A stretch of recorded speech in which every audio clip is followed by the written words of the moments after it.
So here we have probably a photo of Kate, the girl who was murdered as a very young girl. And again, just letting ourselves be touched as we enter into a representation of the real lives. Fiction is a representation of the real lives of real people. That little girl, and both, you know, those innermost qualities in people who make it to adulthood and reflecting on, wow, the terribleness of having all those possibilities cut short for that young girl. As we see these kids, I've spent a lot of time with children, including very, very young ones. Uh, and it's really quite striking, to walk through a school and sit in a first grade class with a bunch of 6 and 7 year olds and just imagine how these kids will turn out 20, 30, 50, 60 years later. And also to be aware of how each of us, in our way, are the result of a whole line of events reaching all the way back in time. People sometimes say, "Why haven't you gotten over your childhood yet?"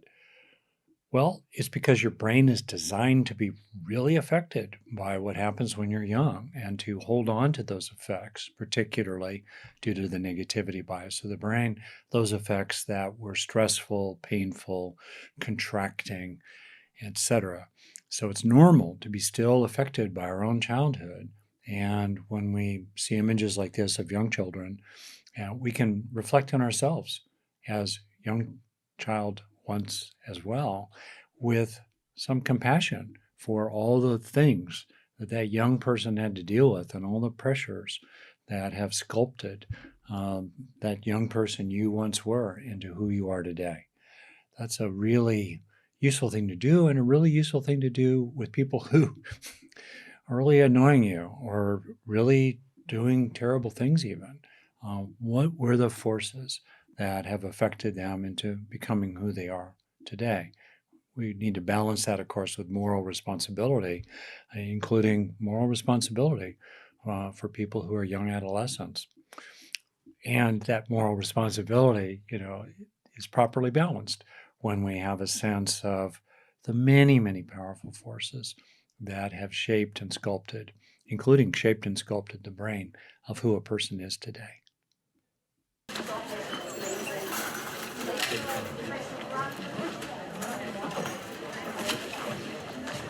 So, why are these classmates putting garbage on this kid's plate?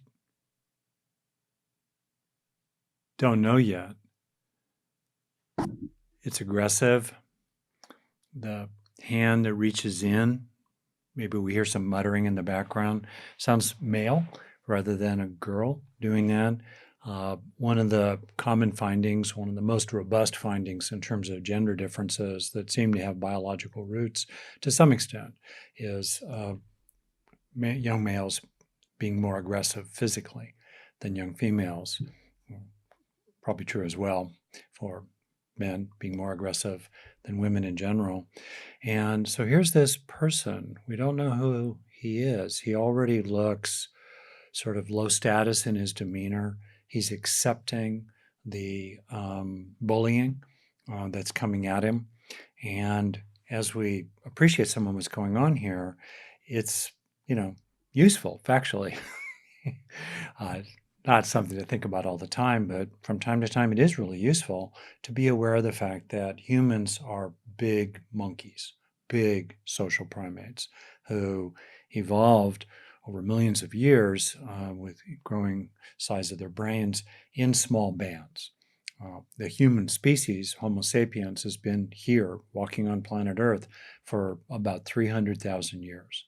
And until agriculture and animal husbandry and so on really developed, that would support larger populations around villages, towns, cities, and even empires, most people who've ever walked the earth have lived in the context of around 40 or 50 people they spent their whole lives with.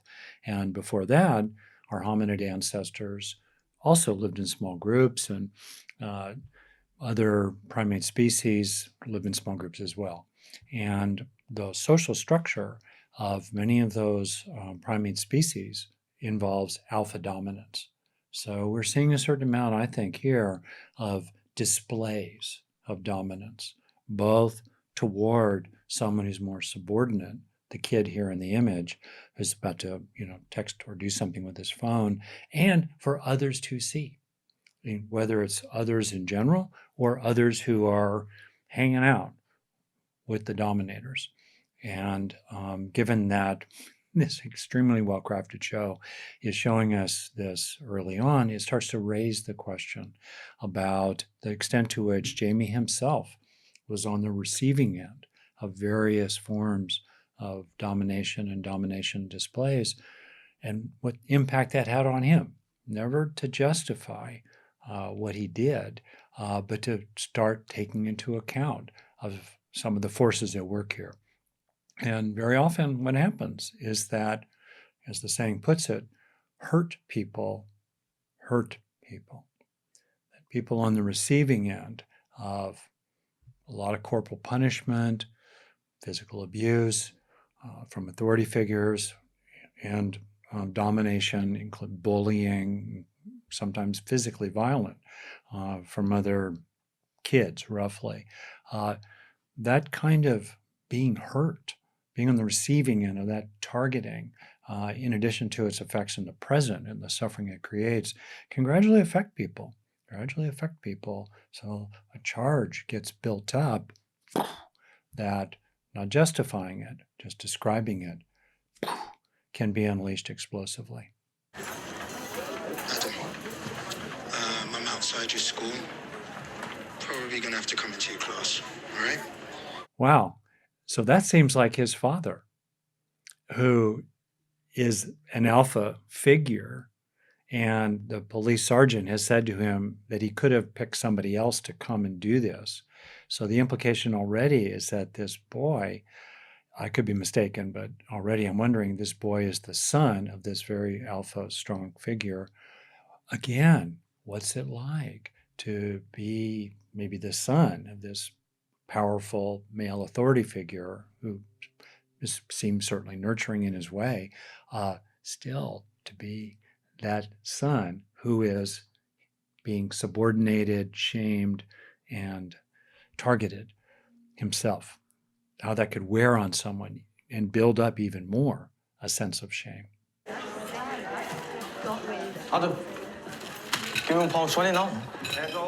I myself was not bullied a lot directly, but it was always a threat.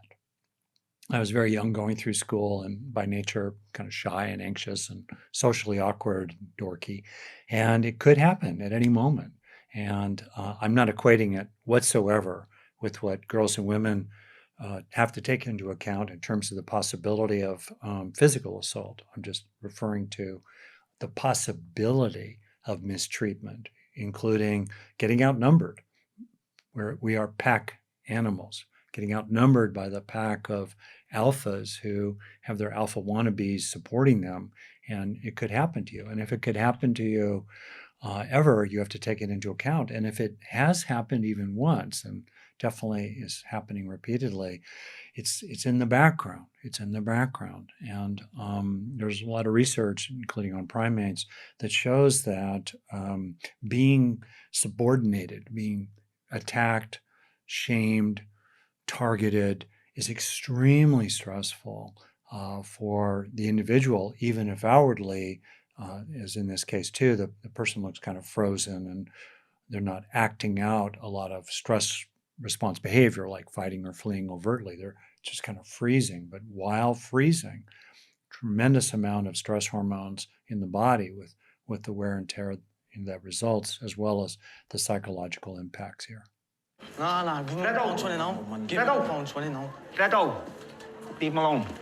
So we see right there, and I've spent a lot of time in schools, and we see a teacher calling out the bullying boy who's acting really badly, but there's no consequence. There's just a minor scolding, leave him alone. And then he just walks on by. What the heck? If adults don't function in school environments like a good justice system, it's Lord of the Flies.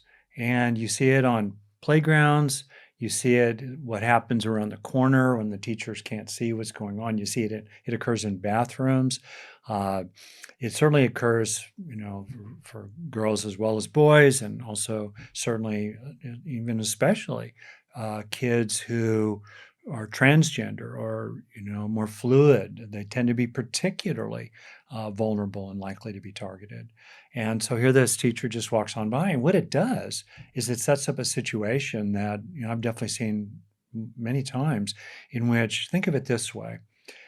In behaviorism, one of the very hardest behaviors to so-called extinguish has to do with what's called variable reinforcement.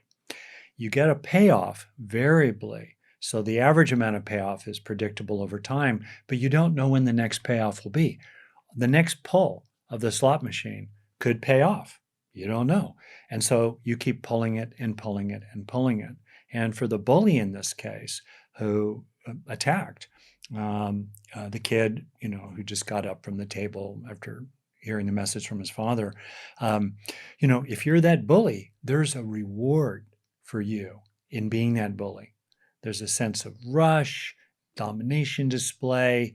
You do it because it feels good. You like it, including the way it sets up an image for yourself of who you are. You're on top, they're on the bottom. Well, if every time you pull the lever, it's rewarding, even without the big payoff, and there's no consequence for pulling that lever from a teacher, let's say, or from others, if there's no consequence, why not keep pulling? And I'm not saying this as an argument for being punishing and horrible or inappropriate. I'm just pointing out the larger structure here, that kids grow up in social structures. And if there isn't some kind of healthy regulation of the forces at work, it really does become like Lord of the Flies very often, in which the aggressive and dominating and potentially violent few take over the commons and crowd out more pro-social behavior from many others, unless those others band together, as can happen and has happened in our history sometimes, to band together to stand up against the tyranny of the few. It involved a fatality among one of your schoolmates. Jimmy, do it, sir. Come on, listen to the man. Oh, shit, he did! Stop swearing, please. So here's this kid in the front row who's laughing. And you see other kids in the background, although definitely not the son of the police inspector, laughing as well. Why? One of their classmates was murdered, and probably one of their classmates did it, as far as they know. Why? Why laugh? And sometimes what happens is that we just can't process something, including when we're young, and the nervous system is really not fully developed. The brain doesn't really come into full maturity until early 20s, maybe later, including involving the myelination, which is sort of like the fatty insulation around the wiring in the brain, until that time. And so here we have young people here. The show is called Adolescence, who have not yet the full self-regulatory and cognitive capabilities that they will have probably in about 10 years, given the age that we're dealing with here. And so here we have reactions of various kinds. And those reactions from other people sometimes are defensive, to push away the horror of what has occurred, or push away their own sense of vaguely maybe some collective responsibility for what occurred, or push away the sense of, it could happen to me, push it away. So that's one way that we respond in different ways, depending on our ages and capabilities, to material that's really challenging for us, to just push it away. On the other hand, that push away response can be incredibly offensive. I feel mad watching this, even though I like these kids. I feel mad. Like, why are you laughing? Right? The two police officers and the teacher sort of manage their reactions too, because they're holding in themselves, of course, Kate, the girl who was killed. And so here we are, sometimes quite challenging. Other people are having reactions to things, including deflecting reactions around things that are deeply important to us. And what do we do? Do we realize that we're outnumbered, or it's not the moment, or we're not set up, or we're just so shocked and surprised by them that we just keep on moving and maybe regroup and come back to it later? Or do we get reactive? Do we get reactive ourselves and move into, let's say, a kind of punishing response, as the teacher and the police officers could have done in this situation?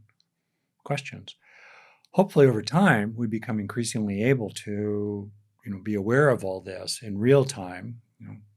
Can take some practice, both about other people and our own processes inside ourselves. So more and more we have choice. Like these kids here who are just deflecting, they don't really have choice inside. It wasn't like they thought to themselves, gee, a really well-considered response is to start laughing about my classmate being murdered and no, probably Jamie did it. Ha, ha, ha. No, it's impulsive. It's not regulated. It's impulsive. It comes out. And with time, both neurological maturation and gradual accumulation of personal practice and moral judgment, we can become more able to regulate ourselves and more skillful in how we respond to others who are not regulated at the time. If any of you want to talk, you've got any information, go to Mr. Malik. He'll come to us, all right? Thank you. Take care. Thank you. Thank you very much. We're getting back to the film now. By the way, having spent a lot of time in schools, I think there's a special place in heaven for educators. I just really feel for what they do, and my own limited time attempting to maintain what's called classroom control of kids, including this age, and how challenging it can be. I really feel for the educators here, and appreciate their efforts, including the actual real educators out in the world, around the world. They're here because they care about this school. And as many of you know, Diab Askim is also Adam's dad. Adam. All right, that's enough. I said stop that, Fredo. I said stop that! So you see the social position of Adam in the school.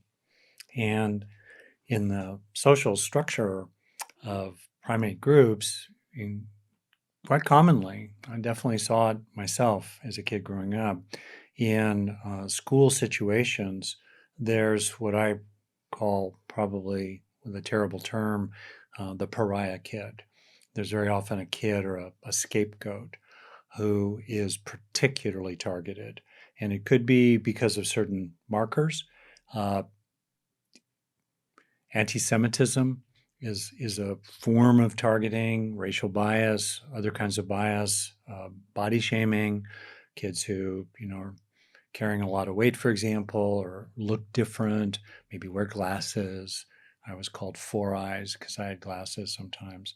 And so these kids get targeted, and then the group kind of organizes around it, and other people establish their dominance through what's called sometimes performative cruelty, like shaming the son of this police officer who has a fair amount of power and status, and he's a powerful, physically looking person. Doesn't matter. They feel entitled. They feel they have enough standing, including what's been allowed to occur in the school, to just humiliate his son.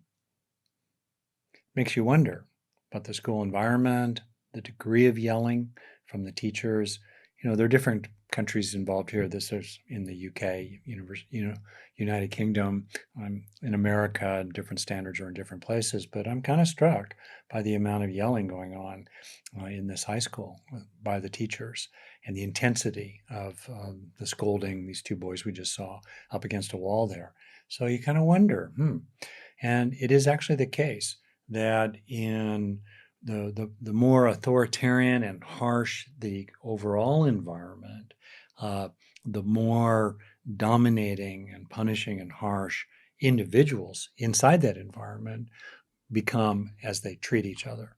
So I'm wondering here about these kind of strands in the larger culture of the school and how these strands have played out in the life of Jamie. Ryan! What have you done?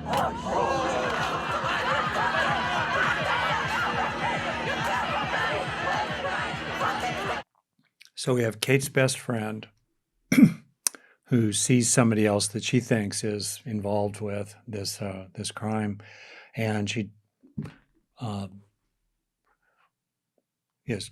she loses it. She gets really angry, lack of self-regulation. Okay, races over, punches him, knocks him down, attacks him really violently, and gradually gets pulled off that part. And then this boy, who may be the same boy who was sitting in the front row in the classroom in which the detective inspector's son, Adam, was also in that classroom, who's coming over and taunting, domination display, performative cruelty, showing higher status in the domination hierarchies, this boy who is just beaten up by a girl. So we see also, a kind of resonance with the actual episode that we watched in the CCTV footage in which Jamie was interacting with Kate in some ways. She pushed him, knocked him down, and that's a humiliating thing for a typical teenage boy to be, knocked down by a teenage girl. And here we have a similar thing, kind of enforcing these cultures and the kind of rules of the road and codes of conduct here. Like, oh, how humiliating. And here's this other boy taunting the boy who got hit by a girl, attacked by a girl, knocked down by a girl, further establishing that structure in which Jamie has been socialized. He's been going to this school, and that could well have been in the mix in terms of his explosion in reaction to what happened with Kate. Not at all to justify it, and certainly not to in any way blame the victim here whatsoever. Just again, paying attention to these forces, which adolescents neurologically are very vulnerable to, because they, their emotional systems, their limbic systems surge in activity, hormonally and otherwise, as they enter adolescence. And then you think about the cultural forces of social media, playing hours and hours of violent video games and other kinds of factors, that also are surging without without an equal acceleration of regulatory capacity in the brain. It's like rapidly acquiring a Ferrari engine while entering adolescence, along with bicycle brakes that have not yet gotten strong enough. And so it's especially important to pay attention to the structural forces, the cultural forces that are shaping adolescence, because they have tremendous influence over these young people who we all were in one time in the past, and have affected who we've become today. Were you really popular Yeah, with girls and stuff? I did okay. This is such a great show. I consume a lot of fiction, and at least to my taste, this is in the great category. There's a lot of good, not that much great. And wow, the layers are coming in. So again, we see the emphasizing on social status. Were you popular? And there's something about the boy here who just got slugged as a not so popular person that others laugh at when he gets hurt, girls included. He's probably pretty close to the bottom of the social hierarchy here. Uh, you know, he himself looks at the police inspector and has a sense that, oh yeah, that even though, he was silly enough to run into a pole at 9 years old to get a black eye, there's something about him already, almost biologically, that may well have made him popular. He doesn't know for sure. And even as we watch it here, I'm being affected watching it. And it may well be that you also are being affected watching it here and recalling your own position in social hierarchies as a teenager or young adult or even younger or even older. We get affected by this kind of material. And being aware of how we're affected can help us understand better how others are affected. And, we can bring kindness and support to ourselves as we're being affected by, fiction like this. Can we talk about Katie? I don't really know anything about her. So Can we talk about what Jamie said about Katie? I didn't know. So the boy here, of course, is not answering the policeman's question about what Jamie said or did. And you also wondered the extent to which boys generally are not as open about their inner world due to socialization as maybe girls of this age would be.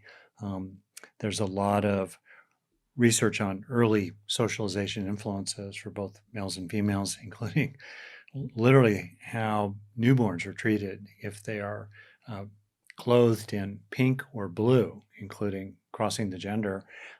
And, newborns dressed in pink get more cuddles. There's a faster response on average in medical settings to them crying, and they're picked up more often, they're touched more often than newborns dressed in blue, even if they happen to be female newborns. So socialization can happen very early on, and it's the gradual accumulation of lots of little things that happen to us or that we observe happening to others, including through stories and fiction, even told to us at a very early age.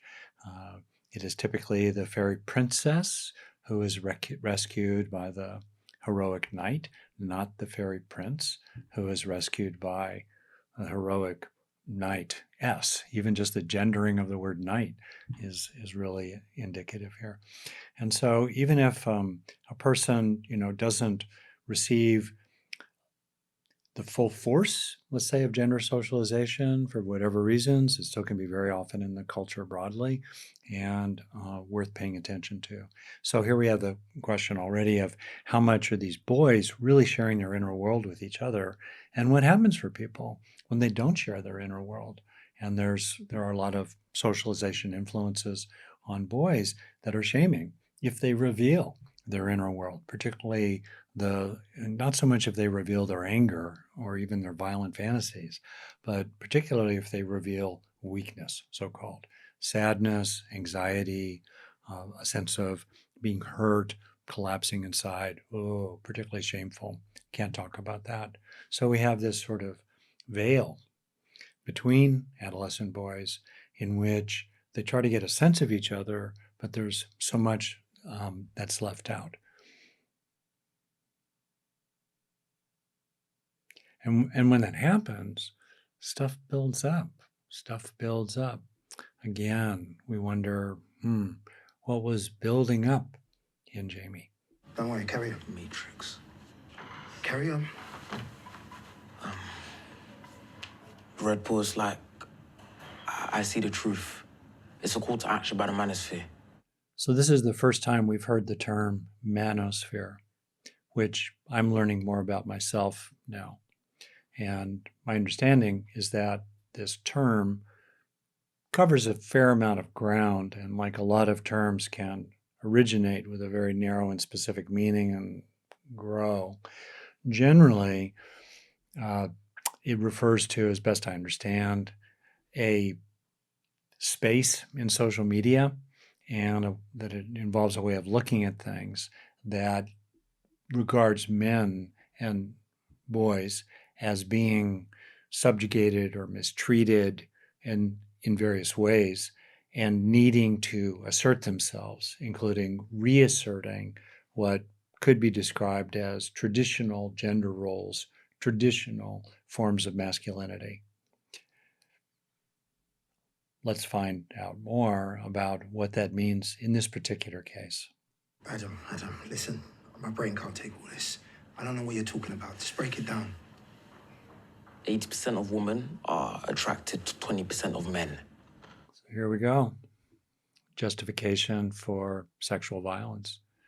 The belief that 80% of women are attracted to only 20% of men, so the remaining 80% of men are somehow justified or necessarily must be violent to have sex with, most women, which is just morally repugnant as well as just not the truth of things. And yet, in the red hot social media culture of adolescence, this belief can become widespread and can be in the mix. And now we can understand more, maybe, that the boy who was punched out by the girl that the police just interviewed wants to know immediately about how popular, the police lieutenant was, and he knows that the police lieutenant has a son and has found a woman who are attracted to him. So he's looking at a successful male figure through that lens and seeing himself as not popular. And we wonder here immediately, of course, how Adam, the boy here, regards himself. Is he in the 80 of males who are not attractive to females, he believes, or is he in the 20? And probably, given how he's treated and mistreated, he feels like he's in the 80 who will never get a date. She's saying anyways, Obi. That's what they say. You're an incel. You're going to be, I don't know, a virgin forever, basically. And all those people have heard, which means they're agreeing with her. So we hear that Kate posted that Jamie is an incel, involuntarily celibate, with the implication that he always will be. Just imagine the shaming force of that to a 13-year-old boy. And amplified by all those other people who, through social media, are endorsing or agreeing with or thumbs up her view of him, their view of Jamie as well, as another example of the power of the mob, especially in adolescence. I could show you 15 others. Messages sent to Jamie, all different emojis, they're saying the same thing. So 15 other messages, 15 other streams with others agreeing to those messages, saying the same thing to him. You're a total loser and always will be. I just thought you needed to know. It was just embarrassing watching you blunder about. Two things so far right here. Anything I've said and is happening in this show that's about Kate's participation in some collective shaming of Jamie in no way, shape, or form justifies anything he did or takes away the complete tragedy of a young woman, a young girl, an adolescent being murdered. Terrible, terrible, terrible. That's true. It's also true that we're hearing about the world of adolescence, which can be quite mysterious to many adults, including their own parents. I can speak from some experience. And both ways. There was a lot about my world that I kept my parents in the dark about when I was a teenager. And a lot of things can be going on in that world, affecting our kids that we don't know anything about. And is useful to learn about as much as we can. I'm wanting to stop. I don't post. And you're okay, yeah? Yeah, I'm fine. Adam is clearly not fine. And you see and feel the painful gulf between a father and a son. Adam picked up on the ways in which his father sort of slipped away from really fathering him by dropping into calling him son, which he does to adolescents in general when he's wearing his police officer hat. And so, Adam is calling him on that. And then the father, of course, is trying to understand, how is this for you, Adam? Because you're in this culture too, in which there's this widespread belief that, 80% of the girls are attracted to only 20% of the boys. And there's a lot of evidence to see already, including the ways in which Adam was just shamed in front of his own father, that other people consider that he's in the 80%, not the 20%. So all that's in the mix here. And yet you can just feel these two people. Father's trying to reach out, but the son, again, part of it sometimes called the boy code or the boy box or the man code. Adam here is in the boy box of the socialization he's grown up with, some of which I've alluded to so far, in which, don't show vulnerability, never ask for help, that's for sure. And so many unhealed wounds and unresolved burdens then get carried by young males and older ones as well. Thank you. Yeah. I appreciate it. Yeah. So you see Adam here doing what certainly many people do, but especially males, deflecting. Social support is coming his way, affection, reassurance, just the sincerity of the father's effort, even if slightly awkwardly expressed. That's important in part. Often people sincerely are trying to help. It may not come across perfectly. So what do we focus on? The awkwardnesses in what they're communicating or their actions, or the sweet, important, genuine, even noble motives and intentions underneath it all.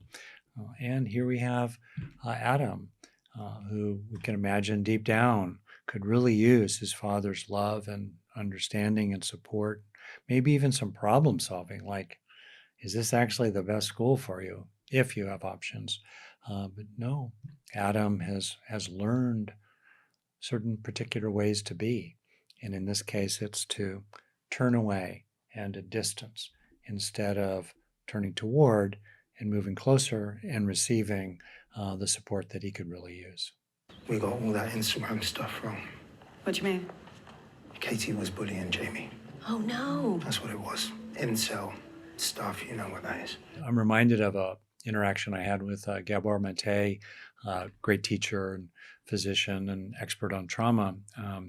He was on our podcast with Forrest, the Being Well podcast. And Gabor was basically saying that if you are a scientist, and he's a scientist, background in biology as a physician, if you're trying to grow bacteria in a petri dish, right, in a culture medium, and you have a bacteria that's species, let's say, or strain that's thriving over here, and you put them in a different petri dish, and they don't thrive, maybe they even die out, you don't blame the bacteria, you think about the culture medium. And we can see here in this show a lot of reference already to different forms of toxicity in our broad culture, and certainly in the culture in which adolescents are living and breathing and sometimes dying. And so we have a teacher, well-intended, clearly high-level administrator in the school, who is unaware of some of the major features of the culture medium in which the kids that she's responsible for are living every day. I like drawing pictures and stuff. Nice. All kids really need is one thing that makes them feel okay about themselves, mate. That's it. That's so true. And it could be a friend, their own age, as well as potentially an adult. There were adults who had brief interactions with me when I was in high school, feeling horrible about myself. And it was short encounters, but I could feel how they felt toward me. I could see how they saw me and what they saw in me. And just that, really made an enormous difference for me.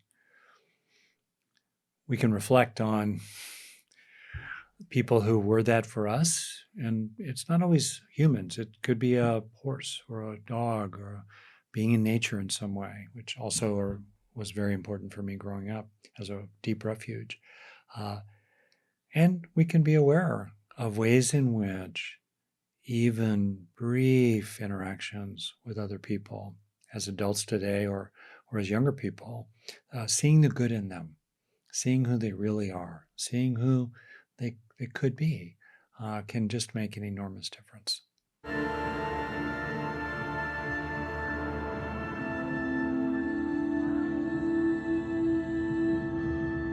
As we watch the detective and all the reactions in his face, I'm reflecting on and remembering his interaction with the police sergeant just a little while ago, in which he said that he just didn't feel like he was sometimes the right father for his son. And so you wonder if here too he's starting to think about himself and his own son and the possibility of his son tipping into the kind of behavior, oh, we just thought we would scare her, that could immediately, that could and did escalate into a murder. So we might be thinking, about how to be a father. I've thought a lot, sometimes painfully, about how to be a good father and a better one. So there's that in the mix, and it just makes you wonder sometimes about the struggle for men to be good fathers, especially if, as is statistically very often true, they did not grow up with a father or a good father. And so how do you be a good father yourself when there were limitations, even in maybe well-intended, but not very skillful or, dare I say it, emotionally intelligent fathers that you had yourself? How do you be that skillful father, rested in your own version, let's say, of masculinity, while also integrating, as my friend Dr. Daniel Ellenberg puts it, integrating strength with heart? How do you actually do that? And the challenges of that. Not to in any way, shape, or form, dismiss or minimize the challenges women face in being mothers and good mothers. There are a lot of stresses on women around being good mothers. And my very first book was about how to support mothers over the long haul in dealing with those stresses and things that are depleting. So, you can name one part of the puzzle without diminishing or dismissing another part of the puzzle. Here I'm focusing on what it could be like to be, this police inspector here, and what he could potentially be wondering about.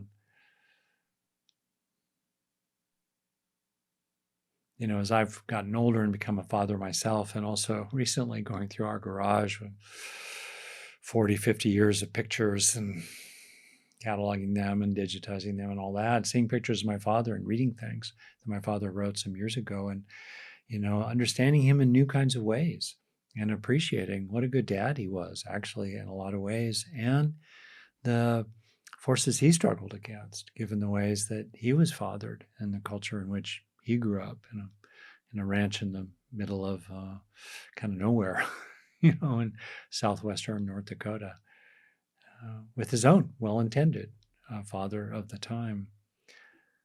Fathers and sons, mothers and daughters, fathers and daughters, mothers and sons, and all the rest of that. The echoes live forward. There's a haunting title to a scientific paper, quite a famous one. The title is Ghosts in the Nursery. The forces from our own upbringing that are in the mix when we become parents ourselves. And people talk about generational or intergenerational trauma, the transmission of trauma. There can also be the transmission of good things, certainly in our parenting. I think there's a proverb somewhere in the Bible that, the parents have eaten sour grapes and the teeth of the children are set on edge. We're carrying these ghosts in the nursery with us. And the best we can do always starts with awareness.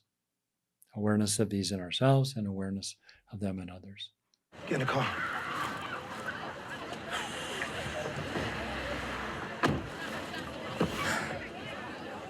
Okay, put your bag in the back and... Just a detail here. The father, well-intended, is trying to reach out, build a bridge across.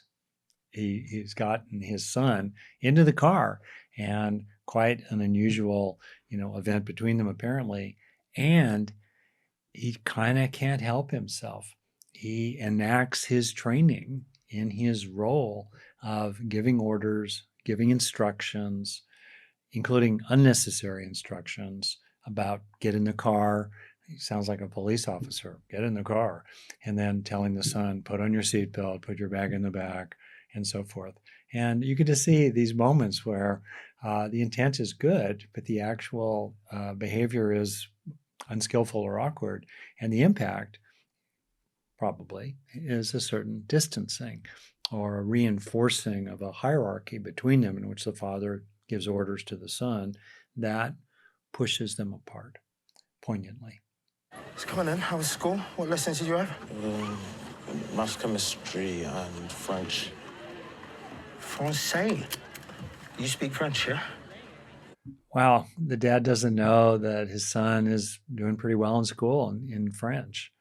And not atypical, frankly, very often in gender roles and raising kids, families. It's often the mothers, of course, who know what size shoes the kids wear and are on top of their schooling. Not always, but definitely, we're seeing an enactment here of a fairly common pattern. And we have to be careful when we recognize common patterns that we don't overgeneralize everybody into that box. On the other hand, we can recognize statistically, what's common. And here the father is doing it, or is revealing a common pattern. If blood will flow, when flesh and steel are one, drying in the color. He looks so peaceful and pleasant. And meanwhile,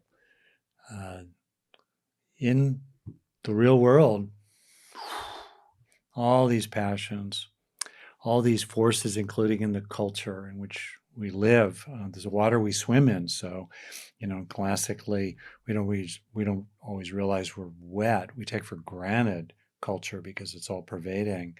And there are passions. We're human animals. We're very capable of terrible things, as we know from the present and historically. And all that's going on amidst nice buildings, nice English, British countryside. It's all true. How fragile we are, how fragile we are. So here we see Jamie's father making an offering, bouquet of flowers at a memorial. He's making some effort at repair or some effort at acknowledging loss, a bridge. You wonder, of course, when people do that, how sincere they are. Is it actually sincere, or is it some sort of gesture to placate others or somehow get the heat off of themselves? He seems, at least as it's portrayed here, to me, really sincere. To me, I see anger in his face, anger at all that led to this, maybe even anger at his son, maybe anger at himself for his own, perhaps, sense of guilt in it all, and just so much sorrow in a man that doesn't seem to be particularly comfortable with his feelings and not comfortable with being vulnerable in the expression of his feelings. And it speaks to, what do we do when there's been a loss, and what do we do if we feel in some ways that we're part of it somehow, in the mess of it all, the mix of it all. And there's something very human in our effort to repair that, I think is important to honor in people, even if it's initially expressed awkwardly, and you have to decide if you're ready for another person to make a repair offering. Just because they're trying to repair doesn't mean that you have to be there for it, particularly if they were involved in how wronged you were, or how wronged someone you care about has been. I'm just seeing here part of the complexity of, this dad who knows all of what he's feeling, who is making some kind of an offering in the direction of regret, concern, shared loss.